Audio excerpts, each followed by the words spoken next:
Saad Amer, co-founder of Plus One Vote, joins me now. Saad, I want to begin with the column you wrote for The Hill. You write, quote, "Our inability to make progress on securing our right to vote is directly tied to our inability to act on climate.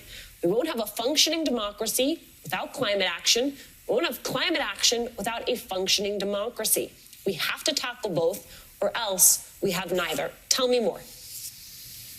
No, you're exactly right, Alicia. The reality is that right now we are seeing so many obstacles to our right to vote and to seeing people being able to gain access to the ballot. And those exact communities that are the most impacted by the climate crisis, Black people, brown people, Indigenous people, young people, are the same exact communities that are targeted by voter suppression efforts. And so what we're seeing is this sort of dual function of people being unable to cast their ballots and our inability to pass any sort of meaningful legislation on the climate crisis. Climate scientists, of course, I mean, you know this, they've been sounding the alarm well before many millennials, all of Gen Z were even born. How are young voters leading on this issue? And for those voters who may be very interested in one piece and not the other, how do you tie those issues together? Yeah, and it's a good point because I think right now we're seeing a mass mobilization of young people around the climate crisis, one of the most biggest existential crises that our world is facing. And young people recognize that with so much moral clarity.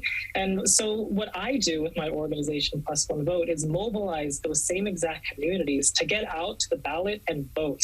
I think that young people are becoming more and more energized and also more and more tired by these empty promises that we're seeing from our politicians who continually make these really large claims on the sanctity of the right to vote or the need to act on the climate crisis, yet consistently, administration after administration, seeing no action on either.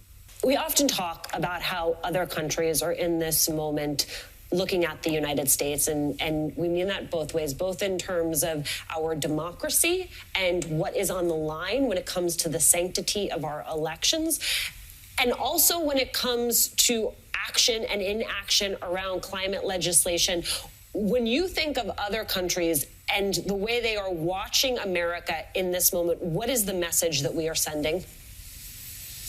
I think that America likes to tout itself as a global leader on climate change and on climate policy. But instead, we haven't actually been able to pass anything meaningful in the last few years. I mean, President Biden rejoined the Paris Accord, but let's go back a little bit, shall we? Once President Obama entered us into the Paris Agreement, the United States did virtually nothing on climate change. Then President Trump took us out of the Paris Accord. Again, no concrete action on the climate crisis. And then now that we're back in it, again, nothing. So what we've essentially done is turn the Paris Accord, one of the most important global agreements on climate change, into just a hollow marker of just a talking point for nations across the world. Even this past year, you mentioned that the past 7 years have been the hottest on record. The last year, we also saw a 6% increase in carbon emissions. Is that what climate leadership looks like?